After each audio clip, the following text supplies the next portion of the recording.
Hello lovely people. I have one more week until the end of the marking period and the end of the first semester, which means I am almost officially halfway through this year, which means we only have like half a year left, which is so much better than a full year left of school. Oh, hallelujah. But sadly, with this semester ending, that does mean that my digital art class is coming to an end, which was definitely my favorite class this semester. And so I decided I wanted to make a top 5 type of video, but of my digital art pieces that I've made this year. Um, Mostly because I went to this class really not knowing anything about Photoshop. I knew a little bit about like graphic design and like making posters and like mix and matching mixing and matching fonts and things like that because I made like YouTube thumbnails, but I really had no idea how to use Photoshop or do anything above that. So yeah, I walked in not knowing anything, and I'm gonna be walking out knowing a lot more than I did and being really proud of some of the work that I've made this year. There are a couple really bad pieces that we're just not going to talk about and we're just going to let die in that class, but most of them were really good. So without further ado, let's get into the video. Now, some spots may look a little weird on this one and the next because I had to blur out my school name, so I promise nothing is missing if you see some weird chunks. But anyways, this was made for a Halloween event at my school, which is called Safe Trick or Treat Night. I really like this poster and how it looks. It looks so pleasing to me to look at, and fonts and things like that have always been my strong suit when it came to digital art, and I really got to show that here and prove my skills, I guess you could say.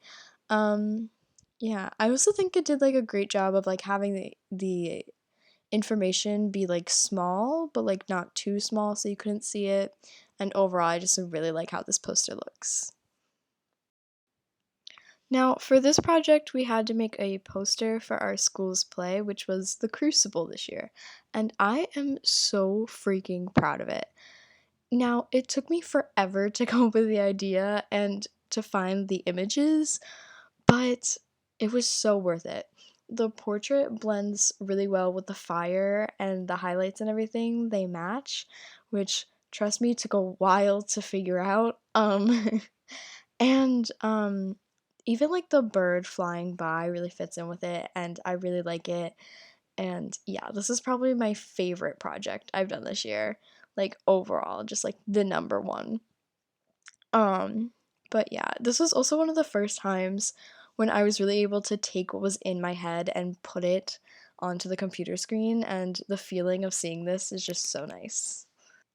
I love how this one turned out. Overall, it looks really smooth and clean.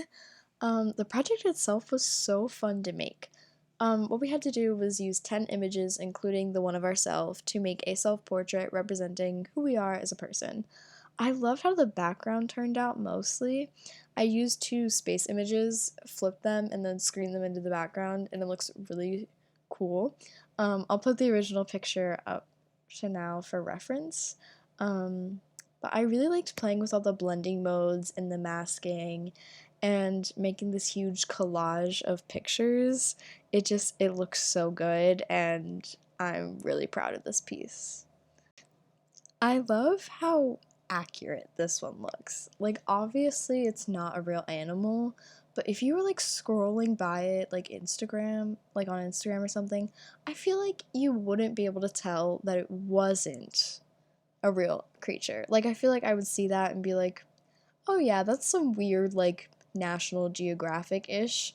Um, but the black cat and the raven blended really well together, which is something I was not expecting to happen because at first, when I started blending them together, like the feathers and stuff kind of got in the way of blending it, but it ended up turning really nice. I had to use a lot of blending modes and masking to make it work, and this was definitely one of the harder projects of the year, but it definitely paid off because the outcome looks great.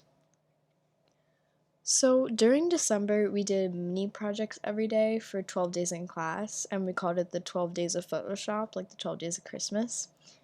Yeah, we're cute like that. But, anyways, this one was day 7 where we had to quote unquote cut something in half and then put another object inside of it. And I decided to do the earth with the jawbreaker inside. And I feel like that's just something I've always thought of when you do like the layers of the earth and things like that. I've always thought of like a giant jawbreaker. So I really like this one because it looks good. Like I did shading and the cutting effect, which is something we had never done before, but it was fun to figure out and do. I feel like I liked the process of making this piece more than the piece itself, but I do love how it turned out, and feel free to use this as evidence for a conspiracy theory. I would love for that to happen. And that's what I've done this year in digital art that I've really loved. Honestly, I'm so happy I took this class, and I'm really gonna miss it. But I am happy to announce that I am taking digital art 2 next year. Next semester, I actually have the same teacher I had for digital art this year, um, and I'm taking animation instead of digital art. So I hope you enjoyed seeing what I've been up to in my art classes. I enjoyed making this video, but choosing 5 was really hard, I'm not gonna lie. But yeah, I hope you have a great day and don't forget to smile. Bye!